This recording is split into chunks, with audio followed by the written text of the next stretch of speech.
Mijn naam is Geerten Verberkmoes, vioolbouwer in Bergen op Zoom. Allang ben ik geïnteresseerd in de lokale aspecten van de bouw van muziekinstrumenten. Zo onderzocht ik de vioolbouw in Brussel rond 1750 en bouwde een ensemble van strijkinstrumenten naar voorbeelden uit die plaats en periode.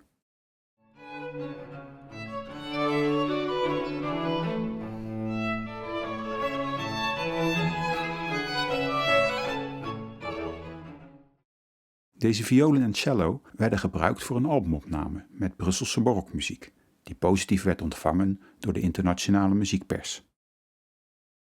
Voor mijn huidige project Bosviool blijf ik in het heden en bovendien dichter bij huis, namelijk in mijn woonplaats Bergen op Zoom, in het zuidwesten van Nederland.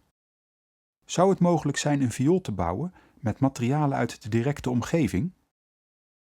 Zo'n instrument gaat een ode zijn aan de plek waar ik met veel plezier woon en werk. De zoektocht naar sommige grondstoffen, zoals de kleurstof meekrap, is ook een reis in het rijke verleden van de stad. Het gebruik van lokale houtsoorten, kleurstoffen en andere materialen heeft natuurlijk ook een belangrijk duurzaamheidsaspect. In de huidige, zeer traditionele vioolbouwwereld moeten de grondstoffen per definitie van over de hele wereld komen. Esdoorn en vurenhout komen uit Oost- en Zuid-Europa. Ebbenhout en palissander leggen een langere weg af, vanuit Azië, Zuid-Amerika en Afrika. Bovendien raken deze laatstgenoemde soorten daar steeds verder bedreigd. Dit tropische hout zal in de nabije toekomst waarschijnlijk in toenemende mate beschermd gaan worden en daardoor nauwelijks meer beschikbaar zijn. We moeten wel op zoek naar alternatieven. Het is ook een project waarin ik mijn ervaringen met muziek, kunsthistorie, houtbewerking en chemie kan combineren. Ten slotte wil ik met dit project mijn persoonlijke relatie onderzoeken met de stad en streek waar ik ben geboren en waar ik nog steeds woon en werk. Waarom ben ik hier nog, terwijl veel van mijn vrienden en bekenden verhuisden naar de grote steden? Redenen volop dus om een viool te maken met duurzame materialen van dicht bij huis, al was het maar als statement. Maar zijn deze grondstoffen eigenlijk wel goed bewerkbaar? En ook niet onbelangrijk, hoe gaat zo'n instrument klinken? Dat gaat u in deze film zien en horen.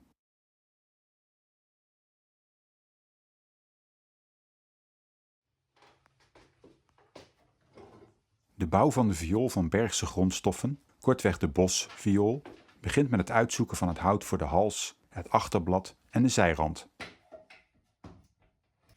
Voor deze onderdelen wordt esdoornhout gebruikt dat ik al in 2003 kreeg van de boswachter Klaas Koopmans.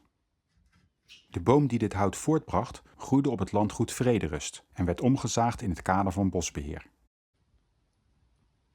De afgelopen 20 jaar gebruikte ik dit hout al voor meerdere instrumenten, maar nog nooit in een instrument opgebouwd uit hoofdzakelijk Bergse materialen. Eerst moet het ruwe hout worden ingekort.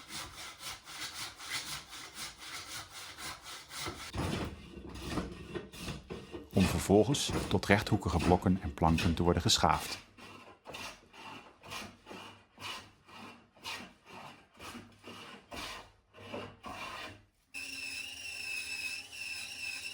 Met een lintzaag zaag ik strookjes van het esdoorn, waarmee de zijrand van de viool zou worden opgebouwd. Deze strookjes worden met een schaaf op de uiteindelijke dikte van iets meer dan 1 mm gebracht. Nu kan ik, met behulp van vocht en warmte, elk van de 6 stroken in de juiste vorm buigen.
gebogen strips worden tegen de mal passend gemaakt en daarna tegen de binnenblokjes vastgelijmd.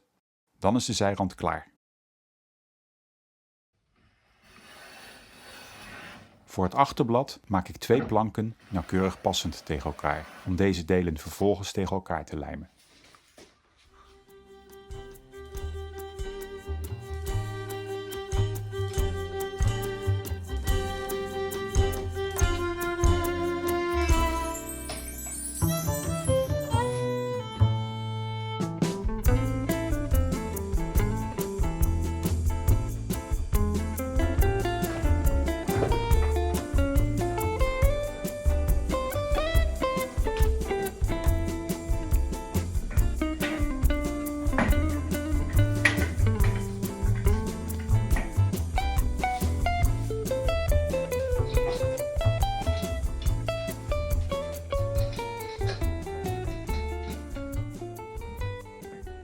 Nu het esdoornhout vanuit de ruwe vorm is verwerkt tot bruikbare onderdelen, is het tijd geworden om boswachter Klaas Koopmans na 20 jaar weer eens op te gaan zoeken.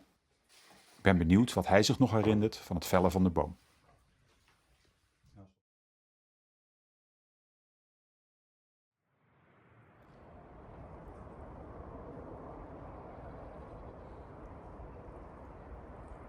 Ik ben hier op landgoed Vrederust en ik heb straks een afspraak met voormalig boswachter Klaas Koopmans. Hij zaagde zo'n 20 jaar geleden de boom om waarvan ik nu de bosviool aan het bouwen ben. Samen met Klaas ga ik straks op zoek naar de plek waar deze boom gestaan heeft. Goeiedag. Hallo, goedemorgen. Leuk. Geerten, Ja, aangenaam. we zijn niet ouder geworden. Ja. Goeiedag, Rutger. Hoi. Hallo. Hoi. Goeiedag. Hallo, Klaas. Wat weet jij nog van het omzagen van de boom en het afkorten van het stammetje? Ja, nou, het heeft wel indruk gemaakt. Oh, ja. Ja, we zijn nu bijna 20 jaar verder. En Ja, zeker. ik weet dat we hier bezig zijn geweest, dat je de vraag hebt gesteld en dat we hier afgesproken hebben. En ik vond het een hele speciale vraag. Kom je niet vaak tegen? Nee, zo'n vraag? en nou eigenlijk helemaal niet. Nee. In 41 jaar carrière ben jij de enige Oh, ja. geweest die zo'n vraag heeft gesteld. Dus heel leuk. Bijzonder. Ja. Zijn we hier ook op de plek waar de boom heeft gestaan, waar we het over hebben, denk jij? Of waar heeft hij ongeveer gestaan? Ja, de exacte locatie, dat weet ik niet. Lang maar geleden? Het is lang geleden Ja. en ik weet dat we hier gewoon op deze kruispunt hebben afgesproken. Ja. En ja, ik ken het bos hier goed. We staan nu op landgoed Buitenlust. Mhm. En deze hoek, daar heb je heel veel loofhout in staan. Oh ja. En onder andere vooral veel esdoorns. En dat is opvallend voor deze hoek. Ja, als boswachter, beheerder, ga je natuurlijk een beheer uitvoeren in het bos. En dan is het ook normaal dat je een bos gaat dunnen. Eén keer in de 10, 15 jaar. En dan loop je doorheen en dan ga je gewoon, het is een beetje raar om te zeggen, bijna alle bomen bekijken. Ja. En dan ga je kijken van, nou, er staat een esdoorn, maar er staat een hele mooie eik naast. Nou, dan ga ik die eik bevoordelen. En dan gaat die esdoorn eruit. En ik denk die boom, die dan gebruikt is, dat het gewoon een dunningsboom is die er voor het beheer dus uit moest. Die heeft gewoon pech gehad op dat moment. Ja, nou, pech. Hij heeft een mooi nieuw leven, krijgt hij dus. Een mooie bestemming gekregen. Ja. En als je naar die grote boom hierachter kijkt, met die schubachtige bast, dat is dus een esdoorn. Oh ja. En dat is toch al een best wel oude soort.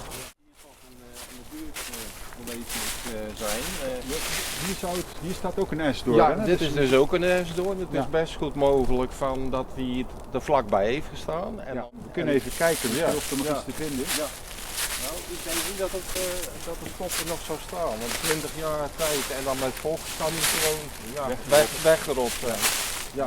Dus de kans dat hij er nog dat we iets terugvinden is klein. Nee, lijkt me lastig geworden. Maar Ja. ik kan me ook herinneren dat het hier was, Ja. dat hij hier lag, die boom. Ja, Ja. in deze hoek. Ja. En Klaas, wat vind je van het idee om lokaal hout te gebruiken voor zoiets als een viool of eventueel andere producten? Nou, ik sta er helemaal open voor. Ja, dat heb je ook gemerkt. Als ik het verkoop, dan wordt het kachelhout. Ja. Of voor de hout dan papier en vezelhout. Je hebt En dan liever dat een meubelmaker of een instrumentbouwer... zoals jij dus, of een meubel maken, dat het een mooie vorm krijgt. ja, dat het echt een gebruiksvoorwerp wordt. Ja, dat waardeer ik alleen maar. Dus alleen maar positief. Ja. Ja, en ik heb het heel erg gewaardeerd dat je 20 jaar geleden dat hout aan mij hebt gegeven. Ja, leuk. Ja, bedankt. Leuk. Ja, graag gedaan. Ja.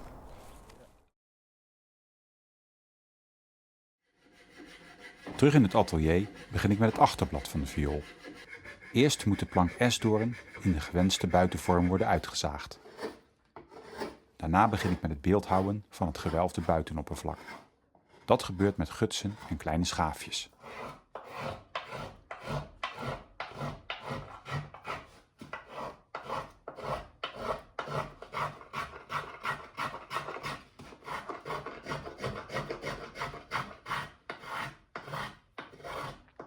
Langs de buitenranden van het blad komt een driedelig inlegbiesje, aangebracht in een smalle groef.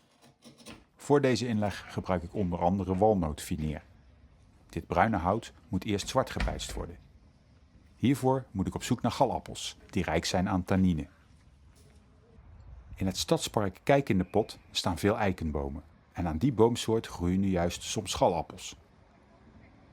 Deze kleine, bolvormige vergroeisels ontstaan als de galwesp haar eitjes legt in de bladeren of takjes van de boom. Afgevallen galappels kun je op de grond vinden, tussen de eikels. Weer thuisgekomen stamp ik de galappels eerst fijn.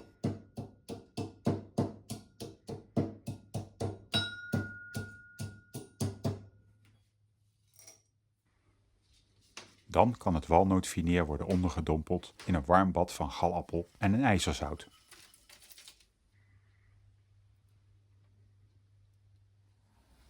De volgende dag is het hout pikzwart geworden door een chemische reactie tussen de tannine en het ijzerzout.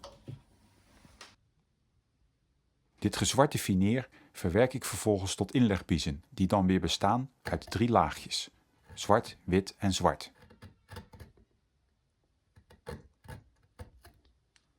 Na het passend maken van de biezen kunnen ze worden ingelijmd in het groefje in het achterblad.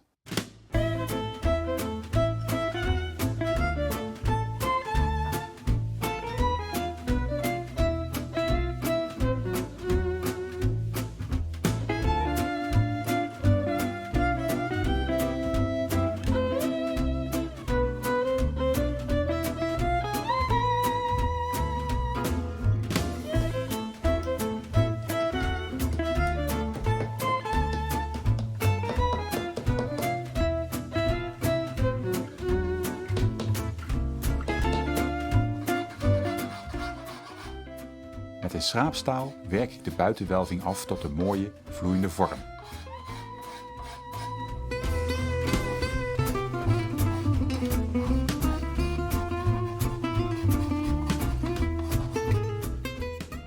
Nu kan worden begonnen met het uithollen.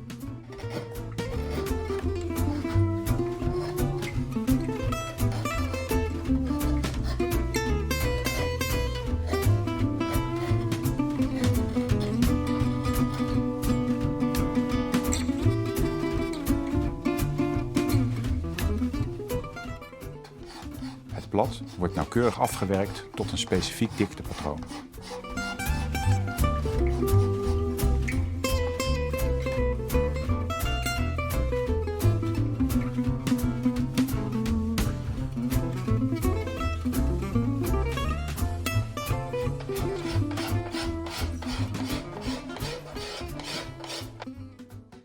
Door het blad op verschillende plaatsen te bekloppen, luister ik naar de resonanties. Die vertellen me of het blad al het juiste dikteprofiel heeft bereikt.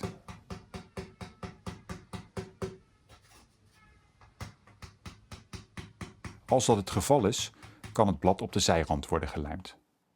Nu kan begonnen worden met het laatste onderdeel van esdoornhout, de hals.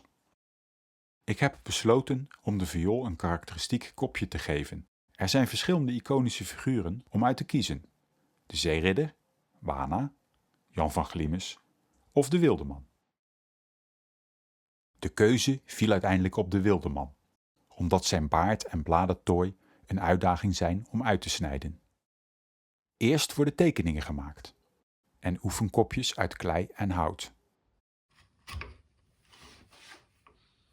Dan kan het echte werk beginnen. Eerst ruw.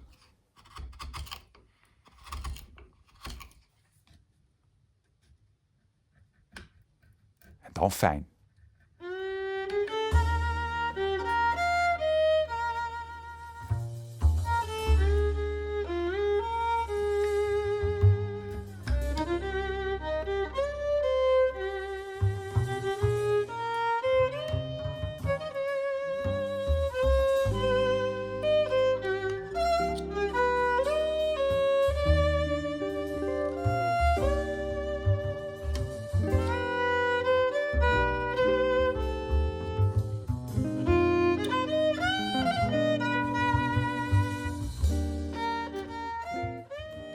Uiteindelijk krijgt de kop een mooie inkleuring om het houtsnijwerk te accentueren.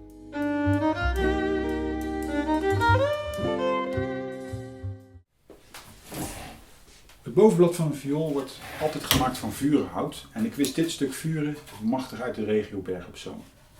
Ja, helaas is het alleen veel te zwaar om een goede viool van te bouwen en omdat het zo zwaar is, dat zou niet gunstig zijn voor de klank van het instrument.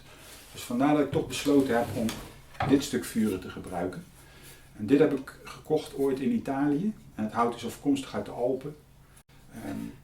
Door dit stuk vuren te gebruiken wijk ik bewust af van het idee van lokaal hout.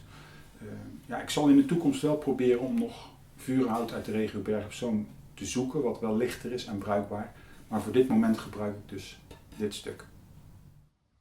Het bovenblad wordt op dezelfde manier gemaakt als het onderblad, behalve dat het materiaal dus anders is, namelijk vurenhout in plaats van esdoorn. Verder worden in het bovenblad klankgaten gesneden en is er aan de binnenkant een basbalk aangebracht. Nadat het bovenblad op zijn plaats is gelijmd, begin ik met de laatste afwerking van de klankkast.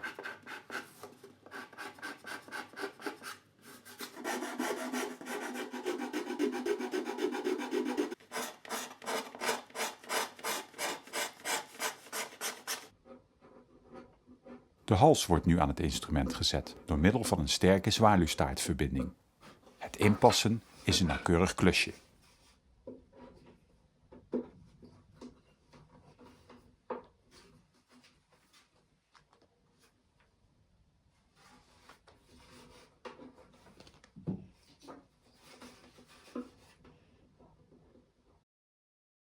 Als alles goed past, lijm ik de hals vast. De hals krijgt een afgerond profiel, zodat de muzikant het instrument comfortabel kan bespelen.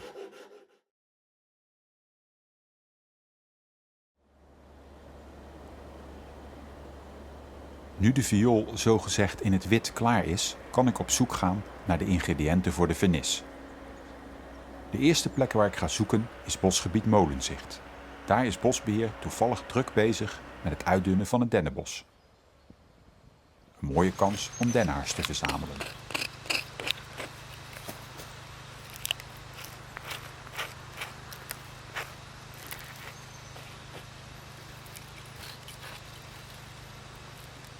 Dit is die dennenaars, in zowel vloeibare als ingedroogde vorm.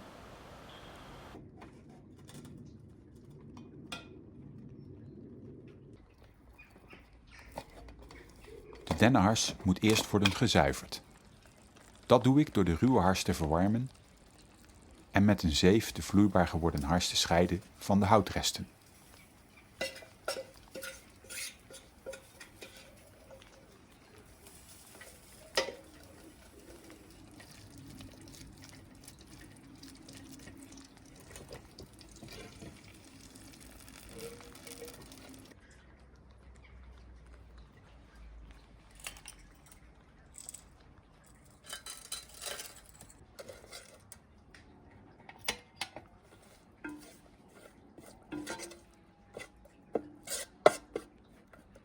Deze lijnolie is geperst door een olieslager uit Nederland en hij maakte daarbij gebruik van lijnzaad wat verbouwd is hier vlak bij de deur in Zeeland.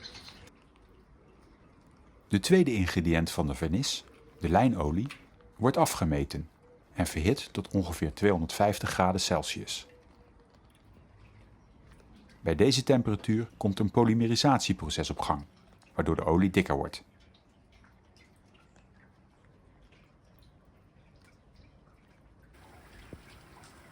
Na enkele uren verwarmen voeg ik de lijnolie toe aan de gesmolten hars.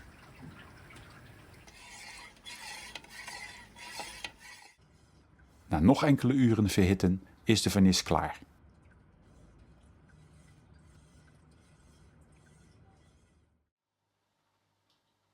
Met een laatste filtratie worden nog achtergebleven houtdeeltjes verwijderd.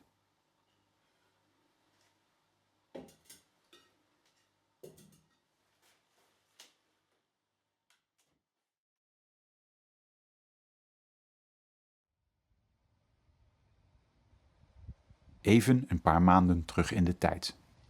In november bezocht ik Jolande Vermaas, die de historische stadsmoestuin van het Markieshof beheert. Daar groeit onder andere de plant meekrap, waarvan de wortels een prachtige rode kleurstof geven.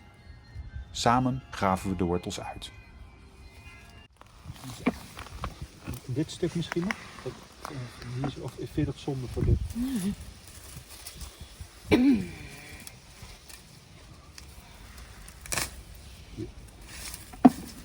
Dit wordt het gewoon wel weer. Ja, misschien kunnen we hier even kijken of...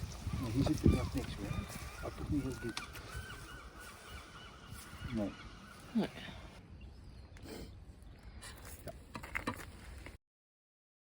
De wortels worden eerst goed gewassen en daarna gedroogd.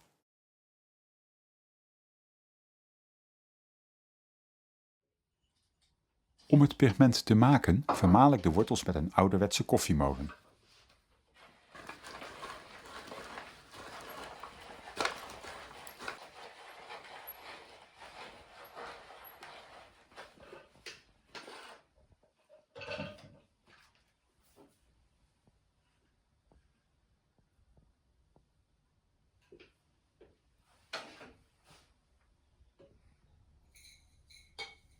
De kleurstof wordt eruit gehaald door een oplossing van het zout potas aan de wortels toe te voegen.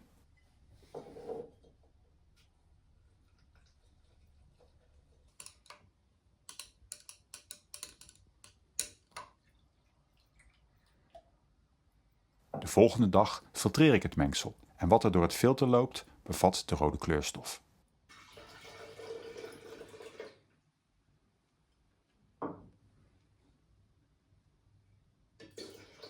Dit filtraat wordt gemengd met een oplossing van het zout aluin. Het pigment ontstaat als een onoplosbaar neerslag.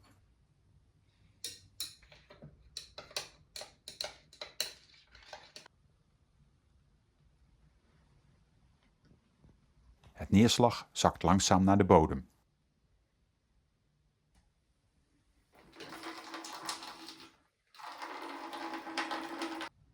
Na afhevelen en een paar keer spoelen kan het neerslag worden afgefiltreerd.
Met een vijzel vermaal ik het pigment tot een fijn poeder. Tijdens dit werk is er achtergrondmuziek van de dweilbands die door de Zuidmolenstraat komen.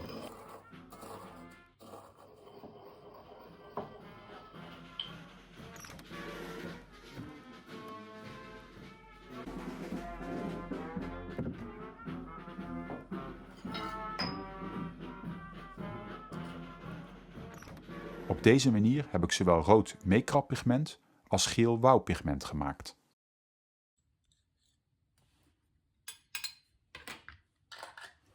Deze lichtvaste kleurstoffen worden met een glazen loper in de vernis gewreven.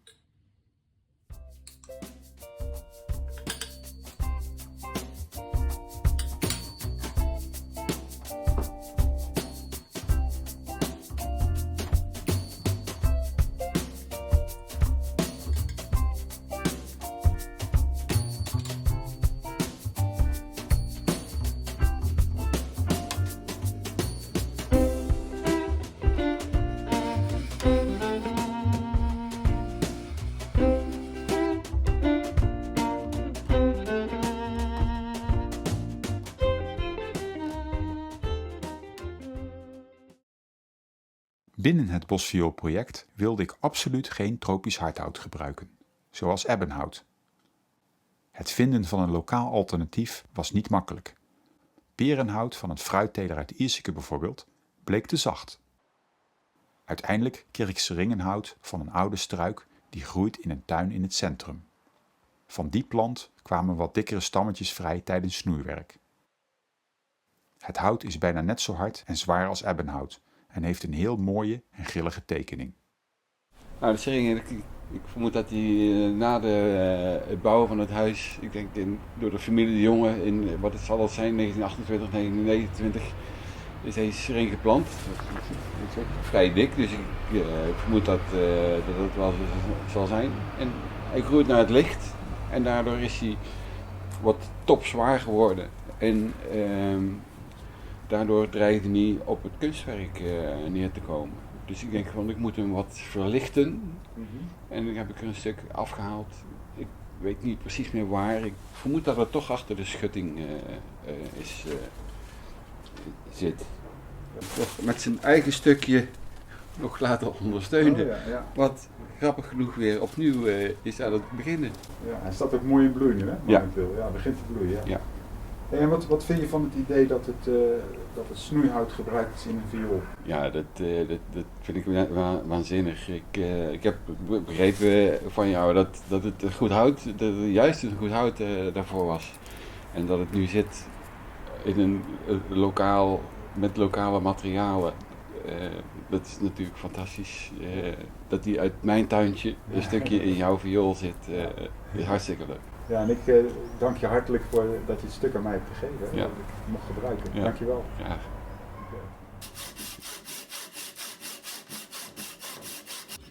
Van dit seringenhout worden de toets, het staartstuk en de stemsleutels gemaakt. Die laatste onderdelen maak ik op een draaibank.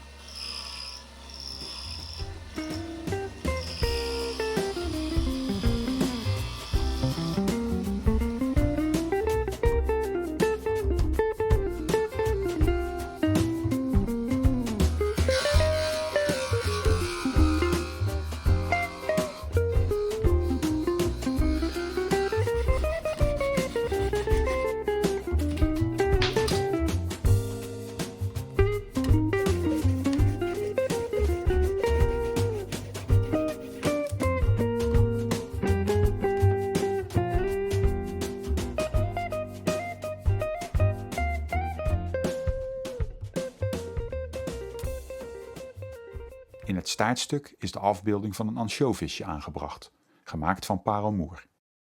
Deze versiering symboliseert het water, zo belangrijk voor Bergen op Zoom. Het parelmoer komt van de zwanenmossel, die leeft in de sloten rondom de Binnenschelde. De lege schelpen vind je langs de slootkanten.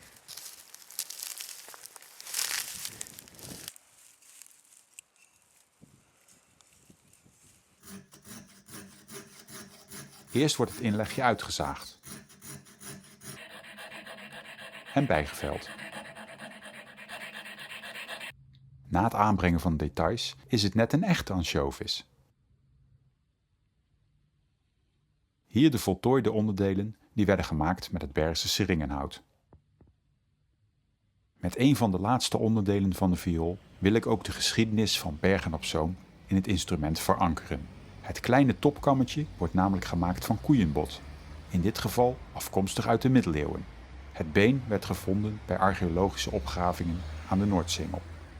Maar om dit bot te bemachtigen moet ik een bezoek brengen aan Stefan Asselbergs van het archeologisch depot. En wat zijn dit voor botten? Dit zijn dierlijke botten uit een afvalput van een klooster.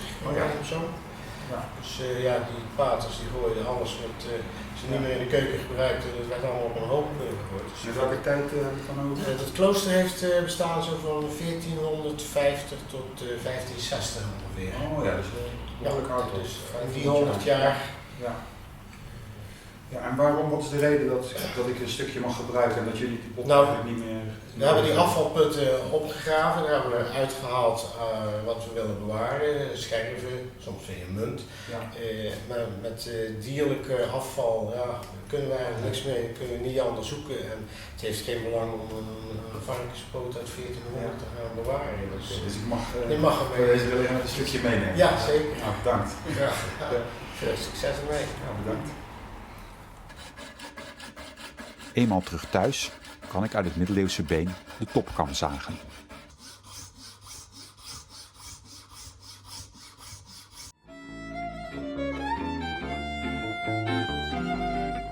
Hoewel de viool nog niet is vernist, kan het ongelakte instrument al wel worden besnaard. De Bergse violiste Carmen Jacobs was bereid om de vuurdoop van het instrument te houden. En dat klonk zo.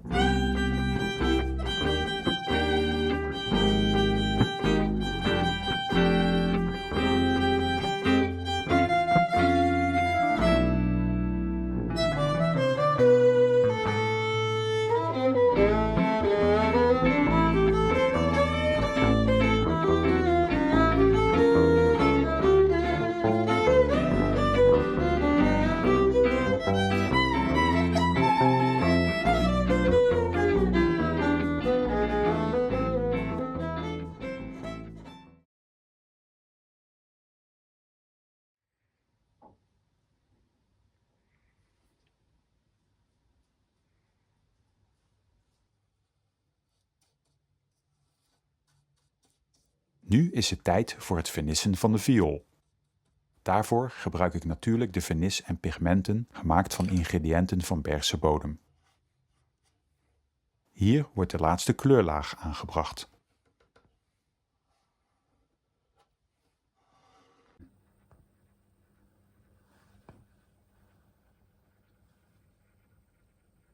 Deze olievernis droogt het snelste onder UV-licht. Daarom wordt de viool in een speciale UV-kast gehangen.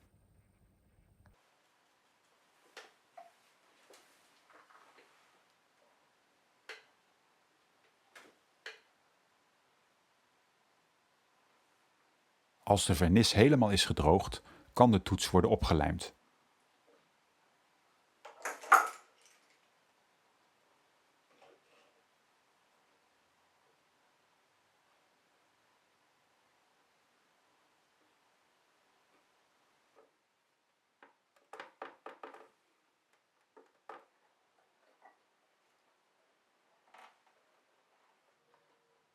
En ook de snaren kunnen weer terug op het instrument.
Het bouwen van het instrument was een mooi en leerzaam proces. Ik ben veel te weten gekomen over de lokale materialen, de geschiedenis van mijn stad en heb kennis mogen maken, soms hernieuwd, met inspirerende en enthousiaste mensen.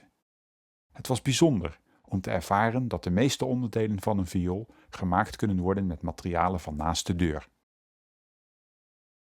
En natuurlijk met de hulp van iedereen die zo bereid was om expertise te delen. En die Bergse viool? Die klinkt prima. Ik ben er alleen nog niet helemaal aan uit of ik ook een Bergs dialect hoor.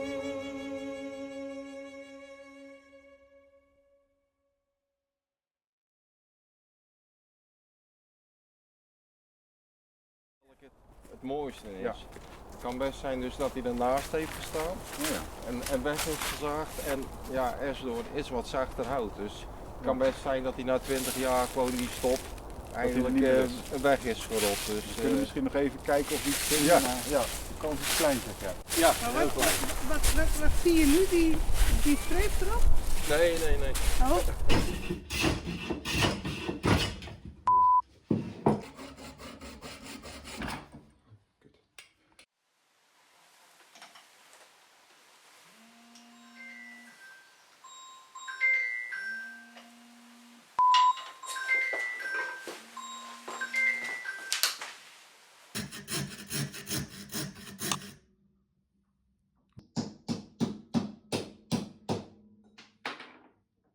Een blooper.